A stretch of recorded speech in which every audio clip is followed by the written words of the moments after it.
Welcome, to Areweleng. aka Let's Watch. Yeah. And I'm your girl Lehutso. I'm Lefa. And on today's episode, we're going to be reviewing Happiness is... ... Or ellipsis. Yeah, okay, now let's get into it. Yeah, so Happiness is currently streaming on Netflix. It's a South African production that was released on the 18th of October. It's the third in the Happiness is a 4-letter word franchise, the third installment in that franchise. The first movie was based on a novel by Nozizwe Jele, and the other two have subsequently had characters that are based off the book. So a brief background on Happiness is it follows Princess. She is a gallery owner who's about to turn 40, and sort of during the course of the weekend, her low-key, alone time birthday turns into sort of an unexpected party that, brings up a lot of things to the surface. Yeah.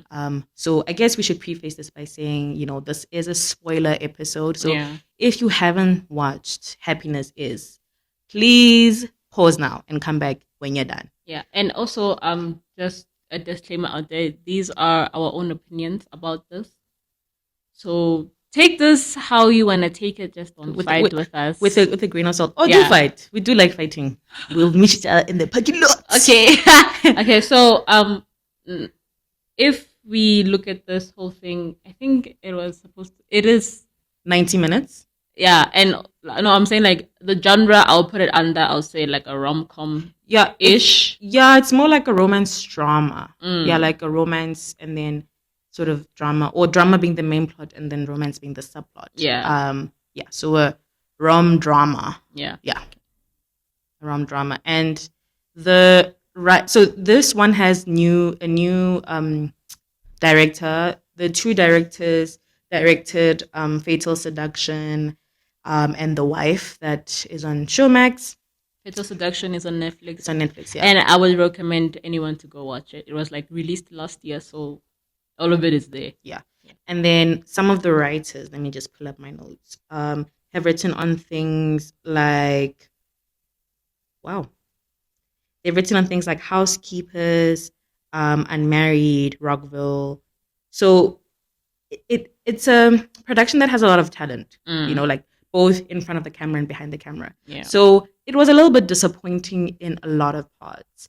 For me specifically, because I watched sort of all three. So you didn't watch all three, yeah. Yeah, you didn't watch Happiness. It's a 4-letter word. Happiness Ever After. You only watched Happiness Is. Yeah.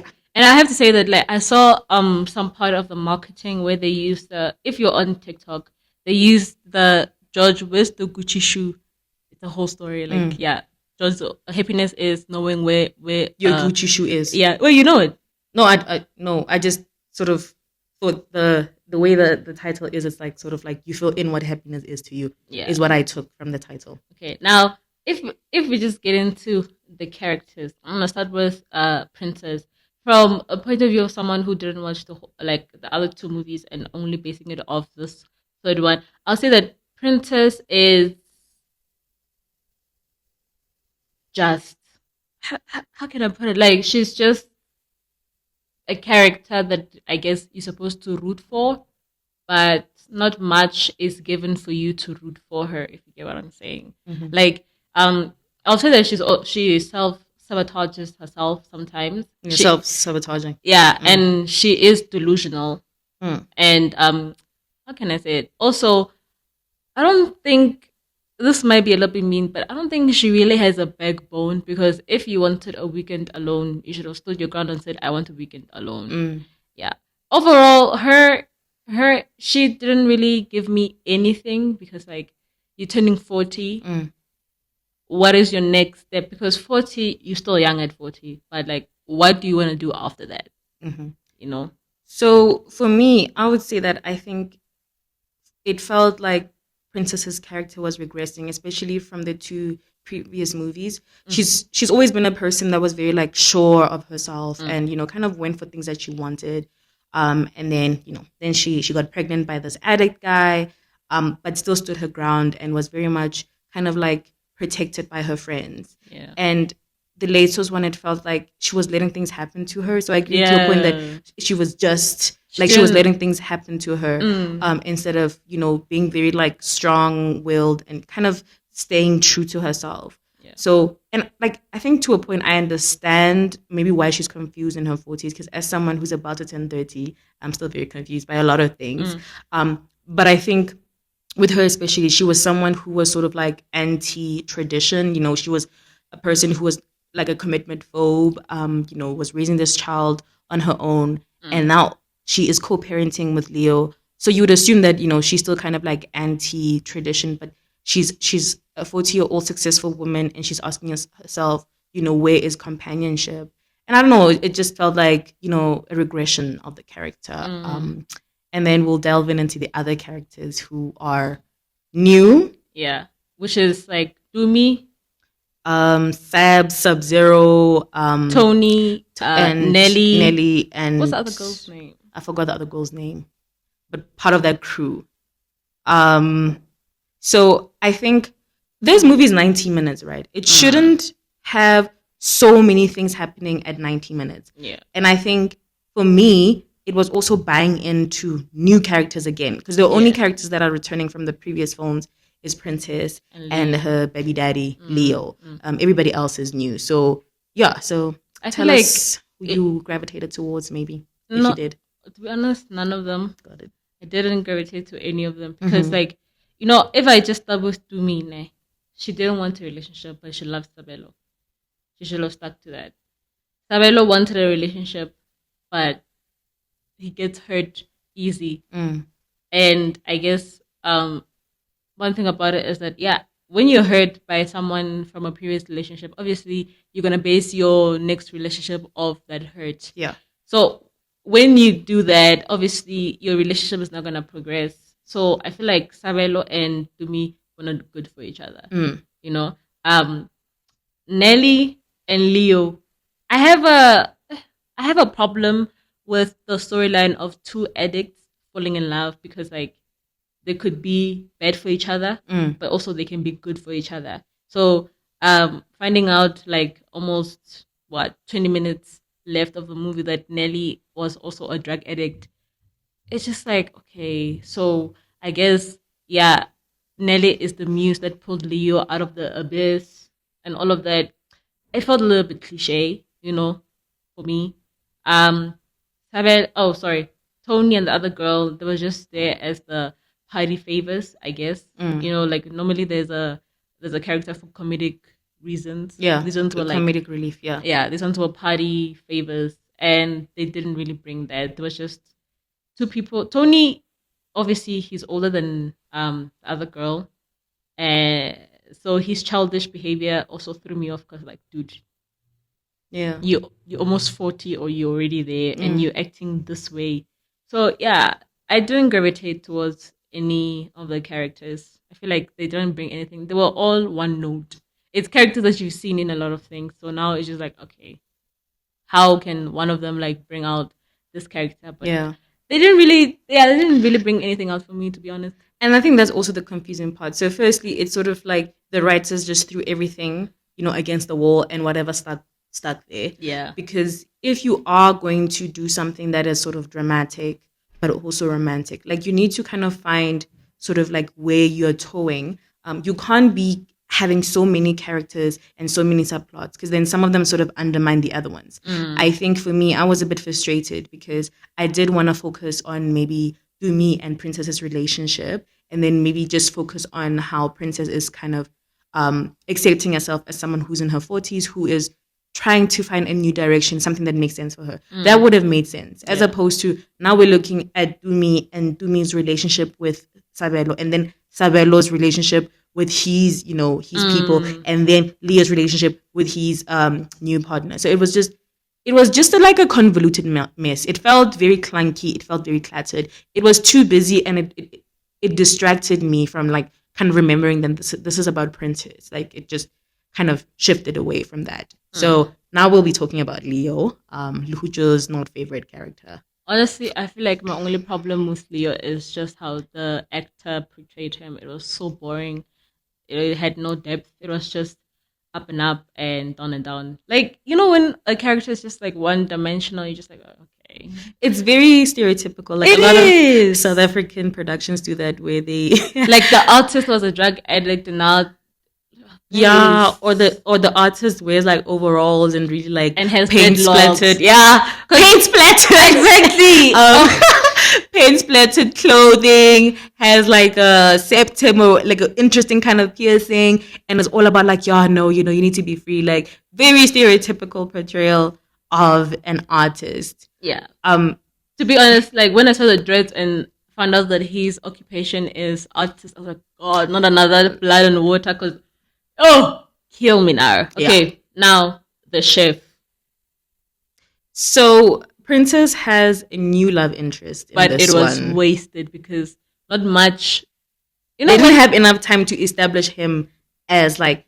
They didn't have enough time to establish him as a love interest, and for her to sort of like start feeling him, and for him to start feeling her, or for us to actually even buy into this because also relationship. Yeah, they meet cute cliche. It is supposed to be cliche. It's a meet cute. Okay. It's a meet cute. Can we agree that a meet cute is supposed to be cliche? That's the point of a meet cute. I'm trying to think of not a cliche meet cute, but okay. There is no non-cliche meet cute. True, as a person who watches rom-coms, you should know this. That's right. I think I just got annoyed at it, né?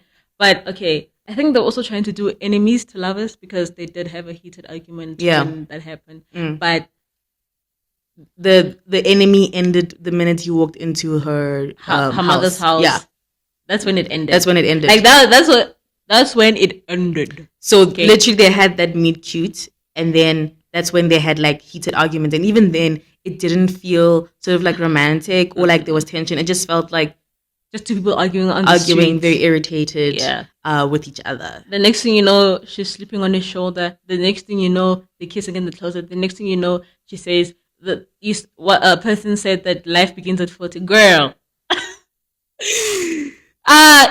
So zero chef, okay, zero on him.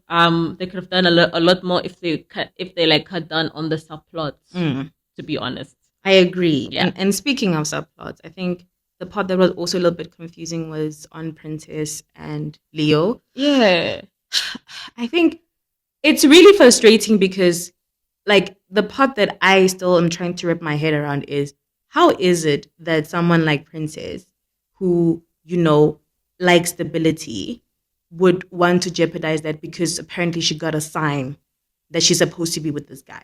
Like, that part didn't make sense to me. So, and it feels like they were trying to do them sort of trying to get back together, but they almost abandoned it midway. Like, there was sort of a point where Leo and Princess were supposed to, you know, like, be together. Are these people supposed to be the love of each other's lives? Like, what are you guys trying to tell us? Yeah. Because there were, you know, set pieces that were put in place where it seemed like they were going to end up together, only to find out that no. And Tumi was right. Princess girl, you were a little bit delusional about you getting back with Leo. Like, the whole shit was a little bit delusional. Okay, I'm going to defend her. I don't think she's delusional. I think she's just lonely. I think she just wants companionship. She's genuinely lonely because, the last relationship that she had, I'm assuming, is the one she had in the second movie with Max, where they were engaged, but then the engagement broke off because, you guessed it, she slept with Leo. So, self-sabotage. Yeah. It's a fucking drug. Okay? Yeah. It's a drug. And I think this is the part where, like, I wish this movie went back to why I loved it so much, which was to do with the friendships, right? Because her friends always held her accountable, and they always, like, held her from a place of love and reminded her that, like, hey, Princess, don't be too hard on yourself, or, you know, you messed up. And then this one, it felt like Tumi just was there for a good time. I don't think Tumi was a good friend. No, she wasn't, because even when she called Princess out, it wasn't really doing that. It was just like more of a shaming. You know, it's like just shaming Princess when she's also doing the same thing. Exactly. Like, as friends, you can't shame me when you're also doing the same thing, because, like, you being a hypocrite. Like, you are being a hypocrite. So, to me, and also, okay, it did say that, like, they've known each other for 18 months. But in a year, you can get to know your friends' positives and negatives. Yeah. And if you didn't, then that's why. Also, one thing that annoyed me about Tumi is that she crossed a lot of boundaries, then blamed it on Princess when Princess reacted the way she reacted. Yeah. Because you can't be like, I want to be alone, then you bring people that you don't know. So Exactly. Tumi brought people that Princess doesn't know to Princess's mom's house, and Princess is supposed to take that. Like, she's supposed to be like, oh no, it's fine, Tumi. Like, that's not cool. Okay, I get that. Like, okay, some people like Sabelo's gang, they came because of Nelly, ne? But they were plus ones to Tumi, so this is Tumi's fault. If your friend says, I want to be alone, respect it. Respect it. Like, respect it. Even Sabelo's friend. Sabelo is the flame, love flame, Tumi's love flame. Even Sabelo's My friends guys, stand up. They are better friends. Yeah. Granted, they've known Sabelo for long because they even have this thing called Club Paradise. Club Paradise is what happened after his last relationship before Tumi, where he got drunk and got in a car accident. But the way they did it was like a 10-second flashback. I even thought it was a club, like a genuine like maybe he goes to like a strip club. Yeah. Because the way they were talking about it when they're like, is this another Club Paradise? I was like, oh, so when he breaks up with someone, then he just drowns himself in like ass shaking. Club and Paradise alcohol. Is where he got in an accident after a heartbreak. So like even those friends were better compared to Tumi. I think Tumi was dealing, and I understand like she was dealing with a lot. She was dealing with infertility issues and trying to love again after she had built this relationship with someone else who left her because she couldn't have children. Yeah, but the way she went about it, know what I mean? Like it was a bit childish, honestly. Like for me, when you bring another guy around a guy you are, I guess, in the talks, to like in a relationship with, basically, but not official. Yeah. And you bring another guy around, that's disrespectful and childish. That shit you do it in high school, dude. Like, for real, you do it in high school. You live that in high school. You don't do it when you're 14. Yeah, talk to the person. Be exactly. Like, hey, this is how I'm feeling. And I understand that's like part of the tension of the writing, but I think it got like tired very quickly. It was repetitive. Yeah, and this is a short movie, but it felt really long because they were doing things like this where they are dragging a story that could be resolved in like 2 minutes. Yeah, and like the resolution is them having sex in a wine cellar, then they're done. Then after that, Sabelo proposes to Tumi. And then she says yes.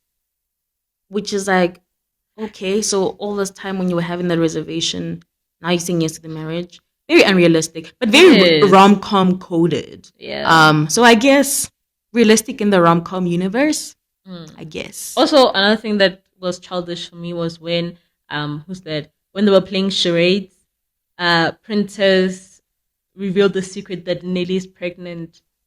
Girl. Yeah. Like, girl. It was not your place.